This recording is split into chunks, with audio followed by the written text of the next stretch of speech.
शिरपूर तालुक्यातील सुडे गावातून आई सप्तशृंगी गडावर पदयात्रेसाठी निघालेल्या भक्तांवर भरधाव स्कॉर्पिओ वाहनाने धडक दिल्याची धक्कादायक घटना घडली।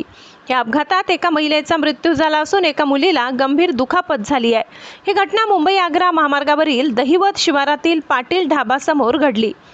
मिळालेल्या माहितीनुसार धुळे गावातील भाविक आई सप्तशृंगी गडावर पदयात्रेसाठी पायी निघाले होते। त्यावेळी काळ्या रंगाच्या स्कॉर्पिओ वाहनाने भरधाव वेगाने येत पदयात्रेकरूंवर वाहन घातल्याने भीषण अपघात झाला। या अपघातात सखुबाई बाबूलाल भील वय 35 राहणार सुडे यांचा जागीच मृत्यू झाला, तर मनीषा काळूसिंग पावरा वय 16 राहणार सुडे ही मुलगी गंभीर जखमी झाली असून तिच्यावर उपचार सुरू आहेत। अपघात सुडे गावाजवळील दहिवत शिवारात घडल्याने सुडे गावातील ग्रामस्थ व युवक मोठ्या संख्येने घटनास्थळी दाखल झाले। अपघात घडविणाऱ्या वाहन चालकाला आमच्या ताब्यात द्या अशी मागणी करत ग्रामस्थांनी दहिवत पोलीस चौकीजवळ मोठी गर्दी केली होती।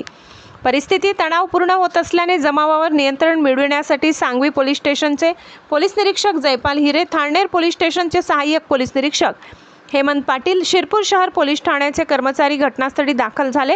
पोलिसांनी परिस्थिती नियंत्रणात आणली। दरम्यान ही घटना घडल्यानंतर शिरपूर उपजिल्हा रुग्णालयात आमदार काशीराम पावरा यांनी भेट देऊन जखमींची विचारपूस केली। या घटनेमुळे सुडे परिसरात हळहळ व्यक्त होत आहे। भैया, काय नाव तुझं? लव एकनाथ बिल। तुम्ही कुठे निघाला होतात?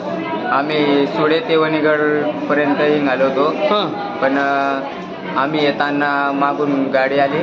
पोलीस चौकीजवळ पाटील ढाबा आहे, तिथं माझी आत्या आणि माझी बहीण लागते, ती चालत होती। आम्ही मागे होतो दोघी भाऊ, आणि ती माझ्या आत्याचा मुलगा मोरे चालत होता, पुढे चालत होता, आणि ते चालताना मग मागून गाडी आली आणि मागूनच ठोस दिली आत्याला। आत्याला तर ते लांब चालले गेले, ठोकले गेले आणि लांब चालले गेले। ते त्यांना उठवायची बजाय मी गाडीजवळ धावलो, तर गाडीवाल्या कोण होता आणि कोणी ती गाडी थांबून घेतली, आणि मग आत्याजवळ गेलो तर आत्या गंभीर होते, रक्तवाद होतं। मग मी गाडी टाकलो, तसंच डायरेक्ट दवाखान्यात घेऊन आलो। आता त्या नाही, आता ते नाही, वारून गेले ते।